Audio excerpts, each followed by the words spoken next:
నమస్కారం, వార్తలకు స్వాగతం. ముందుగా ముఖ్యాంశాలు.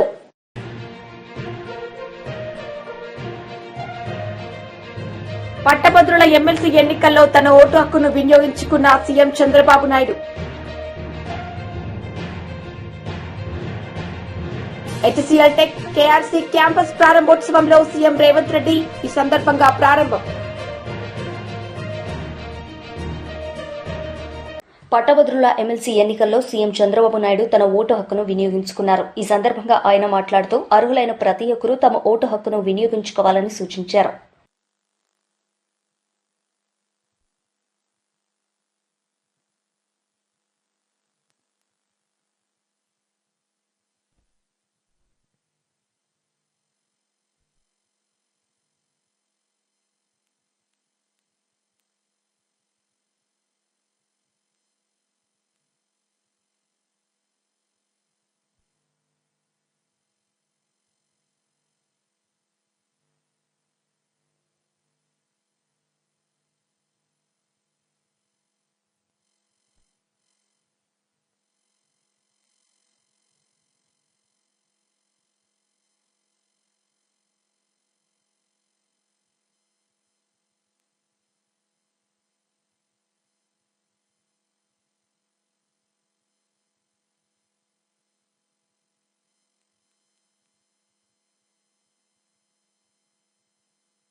ఎమ్మెల్సీ ఎన్నికలు జరుగుతున్నాయి. అది కూడా టీచర్స్ కాన్స్టిట్యున్సీకి. వీళ్ళందరూ కూడా చదువుకున్న ఓటర్లు. నేను అందరికీ ఒకటే విజ్ఞప్తి చేస్తున్నా, ఓటు వేయడం అనేది మన బాధ్యత. ప్రతి ఒక్కరూ కూడా మీ ఓటు హక్కుని ఉపయోగించుకునే బాధ్యత నెరవేర్చాల్సిన అవసరం ఉంది. భారతదేశం ఒక పెద్ద ప్రజాస్వామ్యం. ఈ ప్రజాస్వామ్య దేశంలో ఓటు అనేది ఒక పెద్ద ఆయుధం. మీ అభిప్రాయాలు మీరు చెప్పడానికి కానీ, అదేవిధంగా భారతదేశంలో ప్రజాస్వామ్యాన్ని చైతన్యంగా పెట్టడానికి ఈ ఓటు అనేది ఒక హక్కు కింద తీసుకొని అందరూ కూడా ఒక బాధ్యత కూడా. ఆ విషయం కూడా మనం గుర్తుపెట్టుకోవాల్సిన అవసరం ఉంది. ఎప్పుడైతే ఓటేస్తామో అప్పుడు మనందరం కూడా ఒక చైతన్యవంతమైన ప్రజాస్వామ్యానికి నాంది పలుకుతాం. అది ప్రోగ్రెస్కి కానీ, వెల్ఫేర్కి కానీ, భారతదేశ ప్రతిష్టకు కానీ పనిచేస్తుంది. ఈ ఓటు హక్కు అనేది ప్రతి ఒక్కరూ ఉపయోగించుకోవాల్సిందిగా ప్రతి ఒక్కరికి విజ్ఞప్తి చేస్తుంది. హెచ్సీఎల్ టెక్ కేఆర్సీ క్యాంపస్ ప్రారంభోత్సవంలో సీఎం రేవంత్ రెడ్డి పాల్గొన్నారు. ఈ సందర్భంగా ఆయన ప్రసంగించారు. Good morning everyone. My colleague minister T Sridhar Babu garu, mister Vijay Kumar, CEO and Managing Director HCL, Mr. Pawan Vadapalli, CVP and Global Head Digital Business, and Mr. Jayesh Ranjan, Special Chief Secretary Telangana Government. All of you wonderful professionals. I'm happy to inaugurate the KRC campus of HCL in Hyderabad. Every day these days I'm either signing new MOUs with multinational and big corporations come to Hyderabad, or we are inaugurating new facilities of MOUs we signed last year. Today, Hyderabad and Telangana are the fastest growing city and state in the entire country. In just over 1 year, I am proud to share We have received highest investments in Telangana, both domestic and foreign. We have made it the number one in job creations. We have highest AI adoption and lowest inflation. When I first said I will make Telangana $1 trillion GDP state, some people said it was not possible. Now, after 2 trips to Davos, where we signed 40,000 crores and 1.78 lakh crores MOUs, every 1 year, everyone is saying yes, Telangana raising cannot be stopped.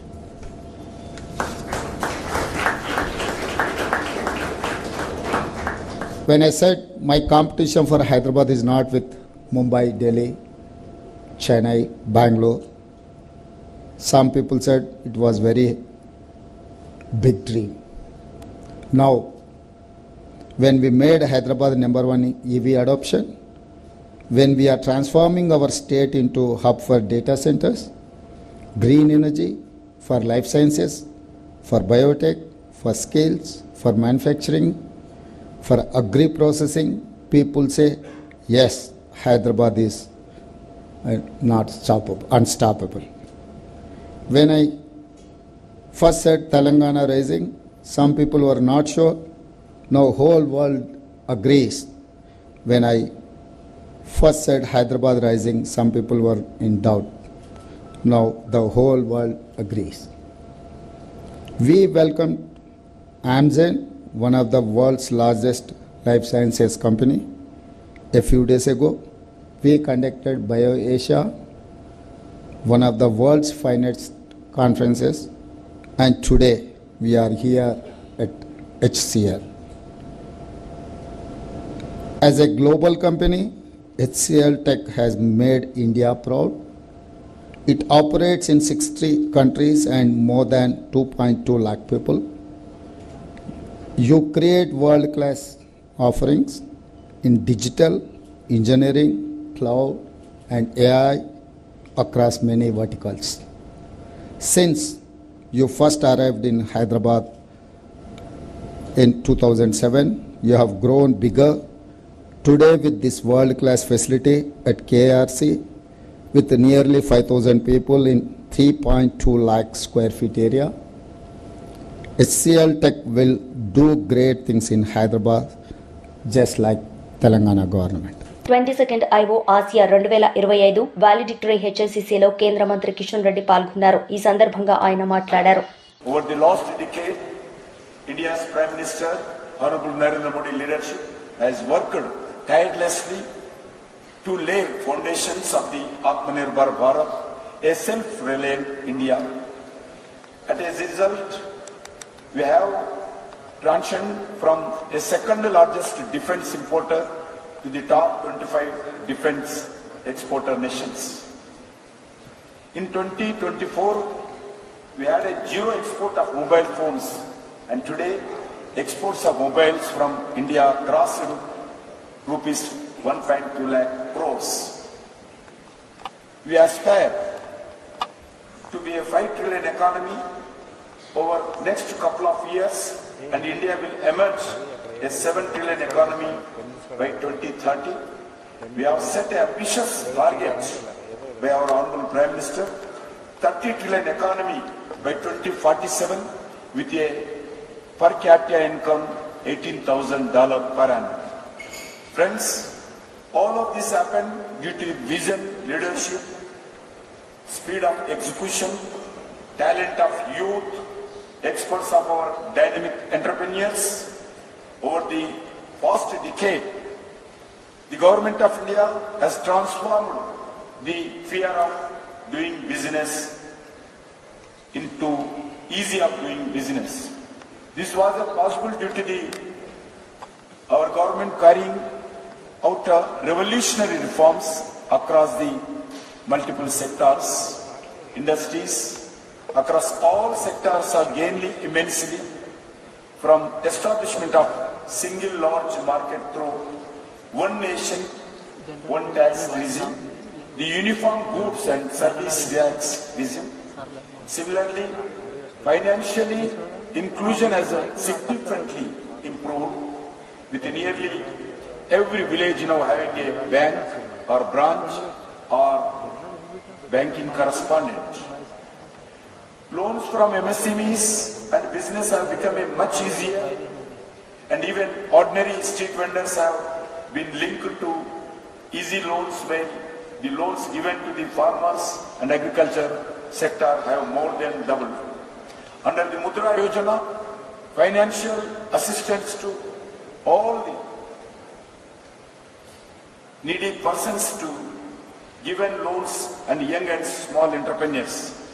As a result of several initiatives in India, global studies now show that over the past decade, the provision of basic amenities and empowerment has helped 25 crores Indians to raise out of.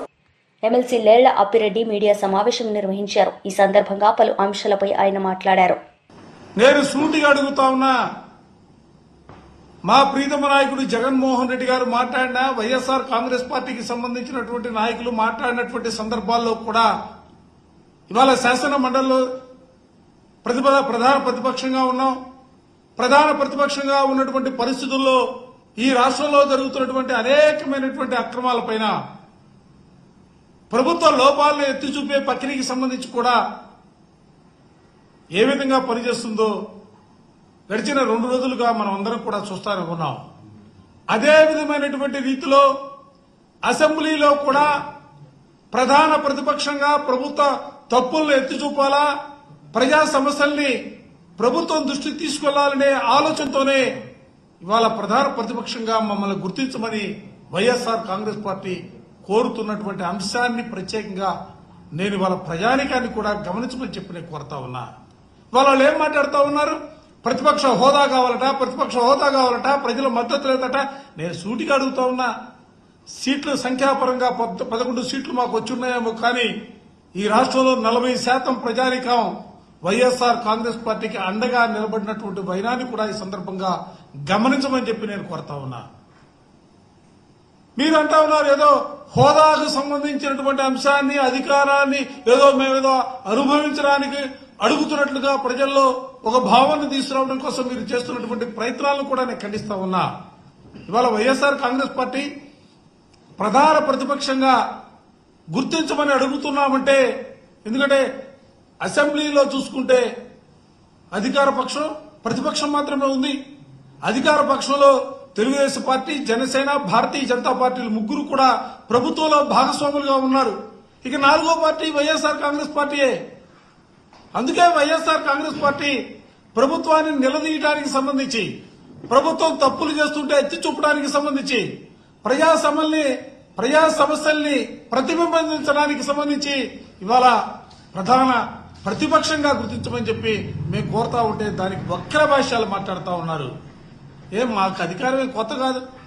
మా నాయకుడు ఈ రాష్ట్రంలో 5 సంవత్సరాల పాటు ముఖ్యమంత్రిగా పనిచేసినటువంటి పరిస్థితులున్నాయి. అంతకుముందు కూడా ప్రధానమైనటువంటి ప్రతిపక్ష నాయకుడిగా పనిచేసినటువంటి పరిస్థితులున్నాయి. మేము అధికారం కోసం ఆరాటపట్ల మీరిచ్చే జీతబత్యాలో లేకపోతే మీరిచ్చే కారులో హోదాను అట్టి కోరుకోవటంలా.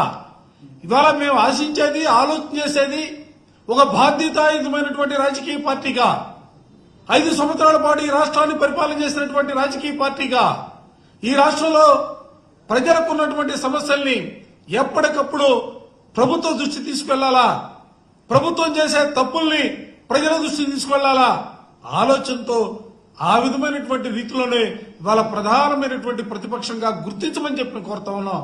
హోదా గురించి మేము ఆరాటపడతలా, ప్రతిపక్షంగా మాత్రమే గుర్తించాలని కోరుతా ఉన్నాం. ఎందుకంటే ప్రధాన ప్రతిపక్షంగా గుర్తిస్తే, నిన్న చూశారు అసెంబ్లీలో 17 మంది వైస్ ఛాన్సలర్ని బలవంతంగా రాజీనామా చేస్తే ఆ రాజీనామాకు సంబంధించినటువంటి అంశాన్ని ప్రభుత్వం దృష్టికి తీసుకెళ్లి ప్రభుత్వాన్ని నిలదీసినటువంటి పరిస్థితులున్నాయి. 4 లక్షల మంది ఉద్యోగాలు ఇచ్చామని చెప్తే ఎక్కడిచ్చారని అడగడానికి మాకు అవకాశం ఉన్నటువంటి పరిస్థితులు. అంటే సమయం ఉంటే, మాకు సమయం ఇస్తే ఈ రాష్ట్రంలో తెలుగుదేశం ప్రభుత్వం రాష్ట్రంలో విద్యుత్ డిమాండ్ రోజురోజుకు పెరిగిపోతోంది. ఉష్ణోగ్రతలు పెరిగిపోవడంతో ప్రజలు ఫ్యాన్లు, కూలర్లు, ఏసీలు భారీగా వినియోగిస్తున్నారు. దీంతో రికార్డు స్థాయిలో విద్యుత్ డిమాండ్ నమోదవుతోంది. ఈ నెల 25వ తేదీ ఉదయం 8 గంటల 3 నిమిషాలకు 16,506 మెగావాట్ల ఆల్ టైమ్ రికార్డు నమోదైంది. అంతకుముందు ఈ నెల 21వ తేదీన 16,412 మెగావాట్ల డిమాండ్ను అధిగమించింది. గతేడాది మార్చి 8వ తేదీన నమోదైన అత్యధిక విద్యుత్ డిమాండ్ 15,623 మెగావాట్లు. దీన్ని ఈ ఏడాది ఫిబ్రవరి 5వ తేదీనే విద్యుత్ సంస్థలు అధిగమించాయి. ఎమ్మెల్సీ కవిత మీడియా సమావేశం నిర్వహించారు. ఈ సందర్భంగా ఆమె మీడియాతో మాట్లాడారు. దీనికి కంప్లీట్గా కేవలం మిత్తి కోసం, అప్పుల మీద మిత్తి కోసం కట్టింది 22,000 కోట్లు. యావరేజ్గా ప్రతి నెల లెక్క కూడా ఉన్నది. అన్ని 10 నెలలు నేను బాగా స్పష్టంగా చూసిన, మరి ముఖ్యమంత్రి గారు ఎందుకు చెప్పారు ఈ మాట అని. ఏ నెలలో కూడా 2,600కు మించి ఒక్క నెలలో కూడా డబ్బులు కట్టలేదు ప్రభుత్వం. మరి ముఖ్యమంత్రి గారు 6,500 కోట్లు కడుతున్నాం నెలకని ఎందుకు చెప్తా ఉన్నారు మిత్తి? ఎందుకు అబద్ధాలు ఆడుతున్నారు? మీరు అబద్ధాలు కంటిన్యూస్గా చెప్పి కేసీఆర్ రాష్ట్రానికి 7 లక్షల కోట్ల పైసలకు అప్పు చేసిండని అబద్ధాలు చెప్పి అధికారంలోకి వచ్చిండ్రు. అధికారంలోకి వచ్చిన తర్వాత నిజాలు చెప్పాలి కదా. ఎందుకంటే మేమందరం కూడా బీఆర్ఎస్ పార్టీ నుండి అసెంబ్లీలో, కౌన్సిల్లో మీకు నిరూపించినాం, అన్ని కాగితాలు చూపించి 4.3 లక్షల కోట్ల అప్పు ఈ రాష్ట్రానికి తీసుకొచ్చిన మాట వాస్తవం. దాంట్లో ఖర్చు ఎట్లా పెట్టినాం, ఎన్ని ప్రాజెక్టులు కట్టినాం, అన్ని అంశాలు కూడా చెప్పడం జరిగింది.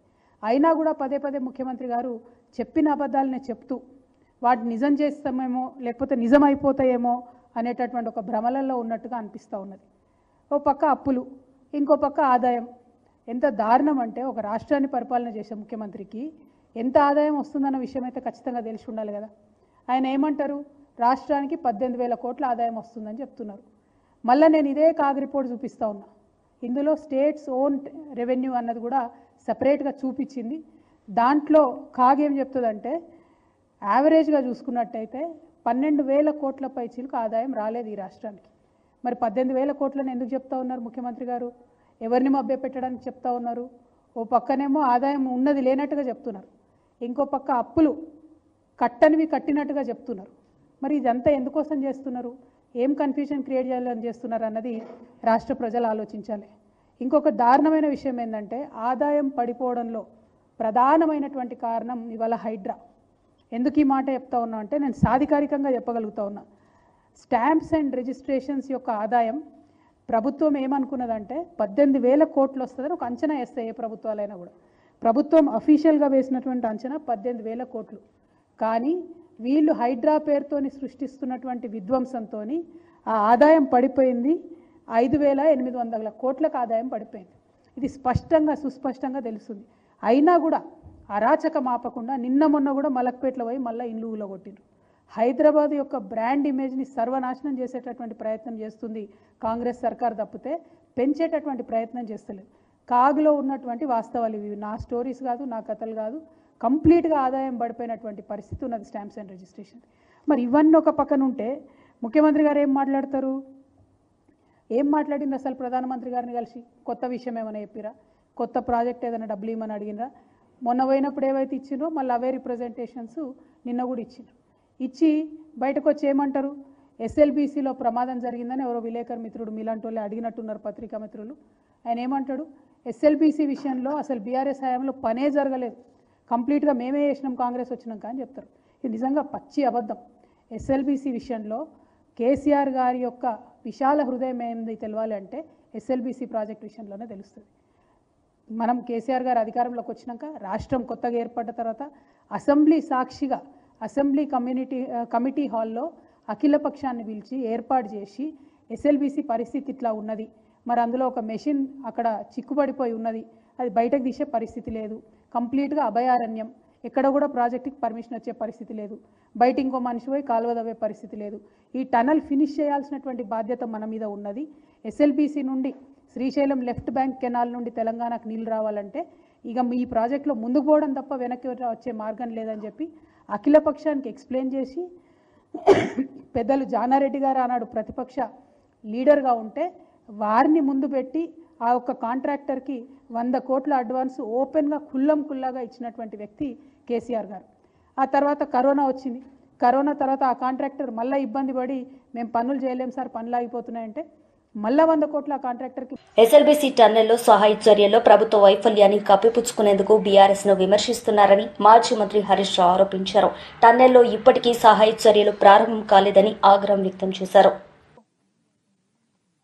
ఎందుకు రేవంత్ రెడ్డి గారు సమీక్షించలేదు? ఇక్కడికి వచ్చి ఎందుకు ఆ కుటుంబాలను ధైర్యం చెప్పే ప్రయత్నం చేయలేదు? నేను అడుగుతా ఉన్నా. ఎలక్షన్ పోవడానికి తీరిక ఉన్నది నీకు, ప్రచారానికి పోతున్నావు ఎలక్షన్లకు, కానీ ఇంత ముఖ్యమైన ప్రాజెక్ట్ ఈ రాష్ట్రంలో కుప్పగూలిపోతే పట్టించుకునే బాధ్యత నీకు లేదా అంటున్నా. అసలు ఇవాళ కాంగ్రెస్ అధికారంలో వచ్చిన 15 నెలల్లో 4 ప్రాజెక్టులు కూలిపోయినాయి. ఖమ్మం జిల్లాలో పెద్దవాగు కొట్టుకుపోయింది, చాలా ఆస్తి నష్టం, పంట నష్టం జరిగింది. ఇవాళటి వరకు ఆ ప్రాజెక్టు పునరుద్ధరించే పని జరగడం లేదు. సుంకిశాల కుప్పగూలిపోయింది. హైదరాబాద్కు మంచినీళ్ళు ఇచ్చే సుంకిశాల ప్రాజెక్టు మీ నిర్లక్ష్యం వల్ల, అవినీతి వల్ల ఇవాళ అది కూలిపోయినటువంటి పరిస్థితి ఉన్నది. పాలమూరు ఎత్తిపోతల పథకంలో భాగంగా నిర్మించిన వట్టెం పంప్ హౌస్ జలమయమైపోయింది మీ యొక్క నిర్లక్ష్యం వల్ల. ఇవాళ ఎస్ఎల్బీసీ టనల్ కూలిపోయినటువంటి పరిస్థితి ఏర్పడ్డది. 4 ప్రాజెక్టులు కూలిపోయినాయి మీ 15 నెలల్లో. ఏం చేస్తుంది ప్రభుత్వం? నేను అడుగుతా ఉన్నా. అసలు నీళ్లు ఉన్న నీళ్లను కూడా కాపాడలే మీరు. శ్రీశైలం ఇప్పుడు అడిగలు చూస్తే మొత్తం ఖాళీ అయిపోయింది. మనకు శ్రీశైలం మీద మహబూబ్ నగర్ జిల్లా కల్వకుర్తి, నెట్టంపాడు, భీమా దాదాపు 2,50,000 ఎకరాలకు నీళ్లు రావాలి. మంచినీళ్లు మొత్తం ఉమ్మడి మహబూబ్ నగర్ జిల్లాకు కూడా దీని మీదనే ఆధారపడ్డది. మొత్తం శ్రీశైలం ఖాళీ అవుతా ఉంటే ఏం ప్రభుత్వం నిద్రపోతుందా? గుడ్లప్పగిచ్చి చూస్తుందా? ఎందుకు చేతగాక చేవలేనట్టుగా ఈ ప్రభుత్వం పనిచేస్తా ఉంది. ఇవాళ కల్వకుర్తి కింద 2,30,000 ఎకరాల ఆయకట్టు ఉంది. రేపు నీళ్లు తగ్గిపోతున్నాయి శ్రీశైలంలో. అక్కడి నుంచి ముచ్చెమర్రి నుంచి తీసుకుపోతున్నారు, పోతిరెడ్డిపాడు నుంచి తీసుకుపోతున్నారు. ఆపే బాధ్యత మీకు లేదా అని నేను అడుగుతా ఉన్నా. ఇప్పుడు అక్కడ సాగర్లో, అక్కడ కూడా నీళ్లు లేవు. సాగర్ ఆయకట్టు 6,30,000 ఎకరాలు సాగర్ ఆయకట్టు ఉన్నది. 2,50,000 ఎకరాలు మహబూబ్ నగర్ లో ఉన్నది. దాదాపు 10 లక్షల ఎకరాల ఆయకట్టు ఉన్నది.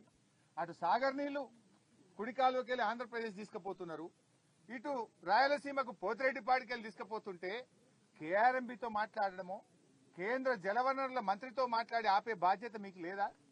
బీఆర్ఎస్ పార్టీ ముళ్లు గట్టబట్టి పొడిస్తే తప్ప ఈ ప్రభుత్వం నిద్రలేస్తలేదు. ఒక్కసారి కాదు, మీరు చూశారు. మొదటి కేఆర్ఎంబీ మీటింగ్ లోనే మన ప్రాజెక్టులన్నీ కూడా కేఆర్ఎంబీకి అప్పగిస్తూ ఆ రోజు ఒప్పుకొని వచ్చిండ్రు. వెంటనే మా నాయకుడు కేసీఆర్ స్పందించి 10 ఏళ్లు మేము అప్పచెప్పలేదు, సెక్షన్ 3 కింద కృష్ణా నదీ జలాల పంపిణీ అయ్యే వరకు ప్రాజెక్టులు ఇవ్వమని చెప్పినాం, నువ్వు ఎట్లా ఇస్తావు అని కేసీఆర్ గర్జిస్తే అప్పుడు మేల్కొని అసెంబ్లీ పెట్టి లేలే మేము ప్రాజెక్టులు ఇవ్వం, మేము వాపస్ తీసుకుంటున్నాము అని అసెంబ్లీలో ఏకగ్రీవ తీర్మానం చేసిండ్రు. ఎప్పుడు కేసీఆర్ గర్జిస్తే మీరు తీర్మానం చేసిండ్రు. రెండవది, చంద్రబాబు నాయుడు గారు గోదావరి నీళ్లను ఆంధ్రాకు తీసుకుపోయే ప్రయత్నం చేస్తా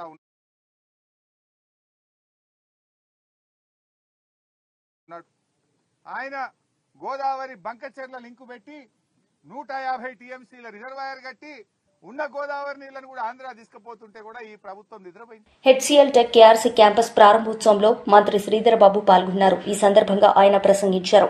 And we are proud to say that, and we just heard Mr. Vijay Kumar and Mr. Pawan telling their experiences, how the ecosystem over here over a period of 2 decades has helped them to come up with the new tools and techniques and the products which are relevant to the existing competitive industries. And when they've been mentioning about the advent of AI engineering services coming into play, especially in HCL Hyderabad, and it was interesting to know that the journey in AI started, that to this part of the globe, that to Hyderabad, and we are proud of our, highly skilled force who made it possible. And I'm also pleased to know that there are about 15 patents which have come from here. It's not a joke, and from 2017 till now is one phase, and I would agree to Mr. Vijay Kumar Garu, now the real transformatory stages come all over the globe. All these years, I'm very fortunate to say that when 1992, our government took the advantage when the advent of IT took place. And in 1992, it's our government, I could like to say that our Congress government started the innings of information technology, laying the foundation stone for the software technology park. And if you have seen, in 2007, you are the true witness, we encouraged many companies from all over the globe to come, coexist with us, collaborate with us, and see that, the best of the talent available here will be helpful for them, vice versa. It will be helpful for our state. And now, the traditional IT mode phase is over. I think so. Recently, our Chief Minister, in his dream, our government dream is to make our economy a 1 trillion economy. How do we take IT into our fold and leverage from it? If we move, in a traditional mode, we can't achieve. వార్తలు ముగించే ముందు ముఖ్యాంశాలు మరోసారి.